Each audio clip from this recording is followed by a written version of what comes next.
স্মৃতির শহর পর্ব সংখ্যা 4, লেখা তানিশা সুলতানা। গল্পটি ভালো লাগলে অবশ্যই লাইক করবেন, কমেন্ট করে জানিয়ে চ্যানেলে যদি নতুন হয়ে থাকেন অবশ্যই সাবস্ক্রাইব করে পাশে থাকা বেল আইকনটি প্রেস করে রাখুন। গল্পের নাম স্মৃতির শহর। রংচটা একতলা একটা বাড়ির সামনে গাড়ি থামায় আদি। রায় এখনও কেঁদে যাচ্ছে। আদি সিট বেল্ট খুলে কয়েক মুহূর্তে চোখ বন্ধ করে থাকে। কাঁদছো কেন? বেশ শান্ত গলায় প্রশ্ন করে আদি। রায় চমকে ওঠে। এভাবে এই প্রশ্নটা একদমই আশা করেনি রায়। হাতের উল্টো পিঠে চোখের পানি মুছে নেয়। কান্না লুকানোর চেষ্টা মাত্র। অ্যান্সার মি, এবার বেশ শক্ত গলায় বলে আদি। রায় কেঁপে ওঠে। আদি রায়ের দিকে তাকায়। আমি চাইছি না ব্যাপারটা জানাজানি হয়ে যায়। আমার সম্মান জড়িয়ে আছে এটার সাথে। লোকে বলবে আদিল চৌধুরীর বিয়ে করা বউ বিয়ের আগেই প্রেগনেন্ট হয়ে এসেছে। কতটা সম্মানের কথা এটা। আমার বাবা মা কষ্ট পাবে। কপাল আমার। এখন না পারছি তোমাকে গিলতে আর না পারছি উকড়ে ফেলতে। পাগল পাগল হয়ে যাচ্ছে। দুই হাতে মাথা চেপে দাঁতে দাঁত চেপে বলে আদি। গলা ফাটিয়ে চিৎকার করে কাঁদতে ইচ্ছে করছে রায়ের। ওর জন্য একটা ছেলে কতটা প্রবলেমের মধ্যে আছে। এরকম জীবন না হলেও পারত। তোমার বাচ্চাটার উপর আমার কোনো রাগ নেই। ওর তো কোনো দোষ নেই। সব দোষ তোমার। তোমার বোঝা উচিত ছিল পৃথিবীটা অতটা সহজ না মিস রাইসা ইয়াসমিন। যে তোমাকে ভালোবাসবে সে তোমাকে এক পলক দেখার জন্য ছটফট করবে। আর যে তোমার মোহতে আকৃষ্ট হবে সে তোমাকে ছোঁয়ার হাজারটা চেষ্টা চালিয়ে যাবে। রায়ের মুখের দিকে পলকহীনভাবে তাকিয়ে বলে আদি। রায় ঠোঁট কামড়ে কান্না আটকানোর চেষ্টা করছে। এইটুকুতেই কান্না পাচ্ছে? তাহলে ভাবো, আমার বাড়িতে থাকলে প্রতিনিয়ত এই সমস্ত কথার সম্মুখীন হতে হতো তোমায়। কেউ তোমাকে ছাড় দিত না। তুমি যতদিন খুশি আমার এই বাড়িতে থাকতে পারো। তোমার প্রেমিক চলে আসলে চলে যেও। বাচ্চাটা ডেলিভারি হয়ে গেলে আমি তোমার ডিভোর্স পেপার পাঠিয়ে দেব। যতদিন সে না আসবে ততদিন তোমার আর তোমার বেবির দায়িত্ব আমি পালন করব। কোনো অবহেলা করব না। ট্রাস্ট করতে পারো। রায় ফোলা ফোলা চোখে আদির মুখের দিকে তাকায়। অসম্ভব লাল হয়ে গেছে। লাল চোখে পানি টলমল করছে। ছোট জোড়াও কাঁপছে। দুই হাতে শাড়ির আঁচল খামচে ধরে রায়। আর যদি ও না আসে? থেমে থেমে রিনরিনে বলে রায়। আদি তাচ্ছিল হাসে। যাকে ভালোবাসিয়ে সবটা দিলে আর তার প্রতি এতটুকু বিশ্বাস নেই? যদি না আসে তাহলে সিঙ্গেল মাদার হতে হবে তোমায়।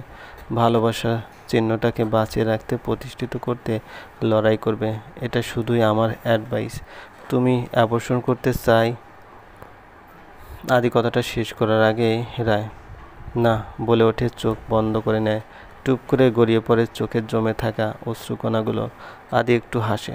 আপনার বোঝা হয়ে বেশি দিন থাকবো না আমি। বাবার বোঝা ছিলাম বলে জোর করে আপনার সাথে বিয়ে দিয়ে দিয়েছে। এবার আপনার বোঝা হয়ে গেছি। খুব তাড়াতাড়ি চলে যাব আমি। শুধু কয়েকটা দিন সময় প্রয়োজন আমার। রায় ধরে আসা গলায় বলে ওকে। দীর্ঘশ্বাস ফেলে নেমে যায় আদি। বাড়িটাতে অনেক দিন যাবৎ কেউ থাকে না, ফলে ধুলোবালিতে ভরপুর। দরজা খুলতেই এক ফালি রোদ ঢুকে পড়ে বাড়ির ভেতরে, সাথে কিছু দমকা হাওয়া। আদির চোখে মুখে ধুলো লেগে যায়। আদি দুই পা পিছিয়ে আসে। তুমি এখানেই দাঁড়িয়ে থাকো, আমি পরিষ্কার করে তোমাকে ডেকে নেব। রায়ের সামনে লাকিজ রেখে বলে আদি। আমিও হেল্প করি আপনাকে। মাথা নিচু করে বলে রায়। নো নিড বলে আদি চলে যায়। রায় লাগেজের ওপর বসে। চৈত্র মাস। এই মাসটার গরমের সাথে ধুলোর পরিমাণটা বেশি থাকে। বাড়িটা পরিষ্কার করতে গিয়ে হাদির মাথার ঘাম পায়ে পড়ে। ভীষণ ক্লান্ত লাগছে। নতুন বাসায় এসেছে, এখানে কিছুই নেই কয়েকটা আসবাবপত্র ছাড়া। পাক্কা 2 ঘন্টা সময় লেগে যায় বাড়ি পরিষ্কার করতে। এত সময় রায় লাগেজে বসেছিল। 2বার বেশি হয়েছে। দৌড়ে বাড়ির পিছনে গিয়ে বমি করে এসেছে রায়। কিন্তু এখন আর যাওয়ার সময় পেল না। ওখানেই বমি করে দিল। বেশ ক্লান্ত রায় বমি করে নেতিয়ে পড়ে। আদি রায়ের মাথাটা ধরে ফেলে। দরজার সামনেই বমি করে দিয়েছে। এখন আবার এটা পরিষ্কার করতে হবে। এই যে উঠো। রায়ের গালে হালকা চাপ দিয়ে বলে। রায় চোখ খুলে সোজা হয়ে বসে। ভিতরে গিয়ে কুলি করে চোখে মুখে পানি দাও। যাও। রায় বাধ্য মেয়ের মতো উঠে যেতে নেয়। মাথা ঘুরে ওঠে। আদি রায়ের হাতটা ধরে ভিতরে নিয়ে যায়। ওয়াশরুমে ঢুকিয়ে দিয়ে বমি পরিষ্কার করতে যায়। বেশ ক্লান্ত আদি, এতটা পরিশ্রম জীবনে কখনো করেনি। এখন একটু রেস্ট প্রয়োজন, কিন্তু তার জো আছে, এখন বাজারে যেতে হবে, না হলে খাবে কি? দীর্ঘশ্বাস ফেলে আদি একটুখানি বিশ্রাম নেওয়ার জন্য বিছানায় গা এলিয়ে দেয়। রায় এখন একটু সুস্থ বোধ করছে। আদির জন্য খারাপ লাগছে, বেচারি কতই না পরিশ্রম করলো আজ। রায় জানালার কাছে গিয়ে দাঁড়ায়। জানালা দিয়ে একদম রাস্তাটা স্পষ্ট দেখা যাচ্ছে। বাগানে অনেক মানুষের সরগম। এই একতলা বাড়িতে 5টা ঘর আর 4টা রুমই ভাড়া দেওয়া। তারাই বাগানে ঘোরাঘুরি করছে। রায়ের ইচ্ছে হচ্ছে দৌড়ে ওনাদের কাছে যেতে, গল্প করতে, কিন্তু মন সায় দিচ্ছে না।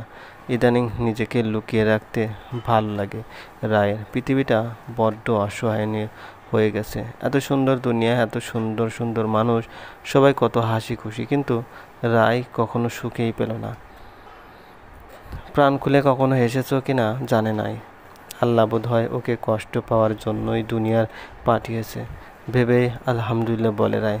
ডান হাতটা পেটের উপর রাখে। তোকে কি নাম দেব? আমার পাপের ফল, না কি ভালোবাসার চিহ্ন? আমি যে পারছি না রে, মরে যেতে ইচ্ছা করছে আমায়। অন্য মেয়েরা কনসিভ করলে পরিবার, স্বামী সবাই কত খুশি হয়, কত যত্ন করে, আর আমি এমনই কপাল পোড়া যে এইটুকু সুখ পেলাম না, একবার চেক আপ করাতে পারলাম না। আমার কপালটা এমন না হলেও পারতো। ঠকালো আমায়, হেরে গেলাম আমি, ঠকে গেলাম মিথ্যা ভালোবাসার কাছে। আমি যদি করি তাহলে কি তোর সাথে অন্যায় করা হবে? তুই আমাকে ক্ষমা করবি? হু করে কেঁদে ওঠে রায়। আদি রায়ের পিছনে দাঁড়িয়েছিল। আদির চোখের কোণে পানি চলে আসে, হাত মুষ্টিবদ্ধ করে নেয়। ছাড়বে না তোকে বিহান, এর হিসাব তোকে দিতেই হবে। তারপর চোখ বন্ধ করে নিজেকে স্বাভাবিক করে আদি, রেডি হয়ে নাও, আমরা হাসপাতালে যাব, গলা ঝেড়ে বলে আদি। রায় কান্না থামায়। যাব না আমি, এমনিতেই অনেক ঋণ থাকবো, টাকার ঋণটা আমি শোধ করতে পারবো না, তাচ্ছিল্য হেসে বলে রায়। আদি রায়ের 2 বাহু ধরে নিজের দিকে ঘোরায় রায়কে। রায় চোখ মুখ খিচে বন্ধ করে নেয়। রাগে থরথর করে কাঁপছে আদি। চিনতে পারো না আমায় তুমি? কি করে ভুলে যেতে পারলে তুমি? চলবে। গল্পটি ভালো লাগলে অবশ্যই লাইক করবেন, কমেন্ট করে জানিয়ে দেবেন। আর চ্যানেলে যদি নতুন হয়ে থাকেন অবশ্যই সাবস্ক্রাইব করবেন, পাশে থাকা বেল আইকনটি প্রেস করে রাখুন যাতে নতুন নতুন ভিডিও আপলোড করার সাথে সাথে আপনার নোটিফিকেশন চলে যায়। অলরেডি যারা সাবস্ক্রাইব করে রেখেছেন তাদেরকে অসংখ্য ধন্যবাদ। ভালো থাকবেন। বেল আইকনটি প্রেস করে রাখুন। গল্পের নাম স্মৃতি শহর, পর্ব সংখ্যা 5, লেখিকা তানিশা সুলতানা। হাসপাতালের করিডোরে বসে আছে রায়। ভিতরে ডাক্তারের সাথে কথা বলছে আদি। ডাক্তার রায়কে বাইরে বসতে বলেছে। এটা নিয়ে রায়ের মনে একরাশ ভয় এসে ভর করেছে। আদি যদি ডাক্তারকে বলে বাচ্চাটা নষ্ট করে ফেলতে, রায় বসে থাকতে পারে। লুকিয়ে দরজার পাশে গিয়ে দাঁড়ায়। মাহি, কিছু বলছিস না কেন? কতক্ষণ বসে থাকবো? ডাক্তার মাহি আদির ফ্রেন্ড বিহান এসেছিল এখানে। মাহি গম্ভীর গলায় বলে। তো সবটা বলেছে? কোন সবটা? বাচ্চাটা বিহানের। আদি হাত মুষ্টিবদ্ধ করে দেয়। আদি, আমি বলছি তুই বাচ্চাটা নষ্ট করে দে, নাহলে দেখবি কিছুদিন পর এসে বিহান দাবি করবে আর রায়কেও নিয়ে যেতে চাইবে। তুই জানিসই বিহান তোর সব পছন্দের জিনিস, ভালোবাসার জিনিসগুলো নিয়ে নেয়। তাছাড়াও রায়ের রক্ত শূন্যতা আছে, খুব রিস্ক হয়ে যাবে রায়ের জন্য। সবে 2 সপ্তাহ চলছে। আদি কপাল টান টান করে মায়ের দিকে তাকায়। যা হবে পরে দেখা যাবে। বেবিটাকে আমার খুব দরকার। বেবি মেরে ফেলার কথা আর কখনো বলবি না। আর রইল বাকি, বিহান রায় চাইলে ওর সাথে চলে যেতেই পারে, আমি কিছু বলবো না। যেমন বলেছিলাম না ওর রিলেশনশিপে যাওয়ার সময়। এতে রায়ের দোষ কোথায়? আশ্চর্য, সবটুকু দোষ ওই স্টুপিডটার। একটু কেয়ারফুলি থাকতে পারলো না। অযথা রাগ করছিস আদি। মাহি আদির হাতের উপর হাত দিয়ে বলে। রায় একটা ভুল করেছে বলে ওকে কখনোই অসম্মান করিস না। মেয়েটা বড্ড অভাগা, অন্তত তুই একটু বুঝিস ওকে। আসছে। আদি বেরিয়ে যায়। মাহি দীর্ঘশ্বাস ফেলে। দরজার সামনে রায়কে দেখতে পায়। রায় আমতা আমতা করে আদি রায়কে পাশ কাটিয়ে চলে যায়। রায় ডাক্তার মাহির দিকে তাকায়। উনি রায়কে চিনে কি করে? রায় তো এই প্রথম দেখছে ওনাকে। তাহলে কি করে চিনে? আদি, মাহি, বিহান 3 জন ভালো বন্ধু ছিল। একসাথে বড় হয়েছে, পড়ালেখা করেছে। বিহান আবার আদির চাচাতো ভাই।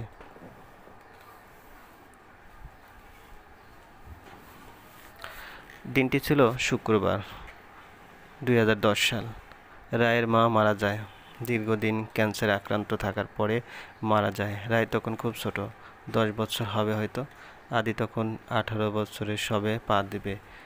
খাটিয়াতে শুয়ে রাখা মায়ের লাশের বুকে মাথা রেখে রায় হাউমাউ করে কাঁদছিল। কেউ উঠছিল না রায়কে, সবাই ব্যস্ত ছিল লাশটাকে গোরস্থানে কবর দেবে না কি বাড়ির পাশে এটা নিয়ে ঝগড়া করতে। রায়ের বাবা কিছুতেই বাড়ির পাশে কবর দিতে দেবে না, কারণ তার নাকি কবর দেখলে ভয় করে। অথচ তাকেও একদিন এই 3.5 হাত কবরেই ঘুমতে হবে। আদি ওইকে নিয়ে এসেছিল। রায়কে এইভাবে কাঁদতে দেখে দৌড়ে রায়ের কাছে যায়, টেনে তুলে লাশের বুকে থেকে নিজের বুকের মধ্যে লুকিয়ে নেয়। সেই ছিল প্রথম স্পর্শ, প্রথম অনুভূতি, প্রথম ভালোবাসার সূচনা, লাভ অ্যাট ফার্স্ট সাইট। তখন পর্যন্ত মুখটাও দেখেছিল না। পিচ্চিটা ভরসার একটা বুক পেয়ে ফুপিয়ে ফুপিয়ে কাঁদছিলে। হয়তো ওই পিচ্চি মেয়েটা বুঝে গেছিল তার শখের দিন শেষ। অনেক ঝগড়ার পরে রায়ের মাকে বাড়ির পাশে কবর দেওয়া হয়েছিল। রায় ওহিকে বলেছিল তাকে ছেড়ে না যেতে, কিন্তু ওহি নিরুপায় ছিল। ওহির মা রায়ের মাথায় হাত বুলিয়ে বলেছিল 3 দিন পর এসে রায়কে নিয়ে যাবে। দ্বিতীয় দিনে রায়ের বাবা দ্বিতীয় বিয়ে করে নিয়ে আসে। ছোট্ট রায় তখন সারাদিন মায়ের কবরের পাশে বসে থাকতো। আদি রোজ নিয়ম করে তখন বার দেখতে আসতো রায়কে। দূর থেকে দেখতো রায়ের চোখের পানি ওর ভেতরটা ছারখার করে দিত, তাই আর কাছে যেত না। 3 দিন পর রায় একাই চলে আসে আহেদের বাড়িতে। আদি তখন বই পড়ছিল। রায় পা টিপে আদির পাশে গিয়ে দাঁড়ায়। ভাইয়া নাক টেনে বলে, এই প্রথমবার প্রিয়তমা আদির সাথে কথা বলতে এসেছে। আদি ফট করে বই বন্ধ করে ফেলে, পুরো মনোযোগ দেয়, তাকায় রায়ের দিকে। চুলগুলো ঝুঁটি বাঁধা, সাদা একটা ফ্রক পরা। ফ্রকটায় কাদা লেগে আছে, নিশ্চয়ই মায়ের কবর জড়িয়ে ধরেছিল বলে। বলো। রায়ের 2 গালে হাত দিয়ে বলে আদি। ওহি কোথায়? ঠোঁট উল্টে বলে, ও তো বাবা মায়ের সাথে তোমাদের বাড়িতে গেছে। ও। রায় মন খারাপ করে বলে, তোমাদের বাড়িতে আজ এত মেহমান, তুমি এখানে? রায় কিছু বলে না। কিছু খেয়েছো? রায় উত্তর দেয় না। আদি মুচকে হাসে, রায়কে কোলে তুলে বিছানায় বসিয়ে দেয়। তুমি বসে থাকো, আমি তোমার জন্য নুডলস বানিয়ে আনি। মাথায় হাত বুলিয়ে বলে আদি। রায় মাথা নাড়ায়। মা চলে যাওয়ার পরে ঠিকমতো খাওয়া হয়নি। কেউ রায়কে জিজ্ঞেস করে না খেয়েছে কিনা। আজ সকাল থেকে কিছুই পেটে পড়েনি। বাবাকে একবার বলেছিল খিদে পেয়েছে, বাবা কথাই বলেনি। ঝটপট আদি নুডলস বানিয়ে এনে রায়ের সামনে বসে, খুব যত্ন করে খাইয়ে দেয়। তুমি খাবে না? রায় জিজ্ঞেস করে। তুমি খাইয়ে দেবে? আদি আবদার করে। রায় খিলখিল করে হেসে ওঠে, ছোট ছোট হাত দিয়ে আদির মুখে খাবার তুলে দেয়। তুমি আমার বন্ধু হবে? রায় হাত এগিয়ে দিয়ে বলে। আদি রায়ের হাতটা শক্ত করে ধরে। বন্ধু না, তোমার বর হব। রায় আবার খিলখিলি করে হাসে। যাব না আমরা? রায়ের কথায় ভাবনায় জগৎ থেকে বের হয় আদি। রায়ের দিকে তাকিয়ে তাচ্ছিল হাসে। আমার কথা তোমার মনেই নেই? কত স্মৃতি জড়িয়ে আছে তোমার। আছে, পুরো একটা শহর জুড়ে ছিল আমাদের খুনসুটি, আর তুমি সবটা ভুলে গেলে? কি করে সম্ভব? মনে মনে বিড়বিড় করে আদি। রায় ভ্রু কুঁচকে তাকিয়ে আছে আদির দিকে। কিছু বলবেন? রায় বলে। না। আদি দীর্ঘশ্বাস ফেলে বলল, গাড়ি চলছে আপন গতিতে। রায়ের মনে একটা প্রশ্ন এসে হানা দেয়। আদির চোখ জোড়ায় এত চেনা চেনা কেন লাগে? মনে হয় এই চোখের দিকে তাকিয়ে রায় অনেকগুলো রাত কাটিয়েছে। এটা কি করে সম্ভব? নাকি মনের ভুল? বিয়ে করে ফেঁসে গেছেন বলে দয়া দেখাচ্ছেন? অবশ্যই আমি এই ঋণ শোধ করার চেষ্টা করব। রায় বলে, শোধ তো করতেই হবে। কড়াই গন্ডায় হিসেব নেবে আমি? ছেড়ে দেওয়ার মতো ভালো মানুষ আমি না। রায় ভেঙচি কাটে। ডাক্তার আমাকে চিনে কি করে? আমি তো ওনাকে চিনি না। আমি কি করে জানবো? এমনভাবে বলছো যেন আমি ছোট থেকে বড় করে করেছি তোমাকে। ইডিয়েট, লাট সাহেব একটা। ভালোভাবে বললে কি হতো? বিড়বিড় করে বলে রায়। চলবে। গল্পটি ভালো লাগলে অবশ্যই লাইক করবেন, কমেন্ট করবেন। চ্যানেলে যদি নতুন হয়ে থাকেন অবশ্যই সাবস্ক্রাইব করবেন, পাশে থাকা বেল আইকনটি প্রেস করে রাখুন। যাতে নতুন নতুন ভিডিও আপলোড করার সাথে সাথে আপনার নোটিফিকেশনে চলে যায়। অলরেডি যারা সাবস্ক্রাইব করে রেখেছেন তাদেরকে অসংখ্য ধন্যবাদ।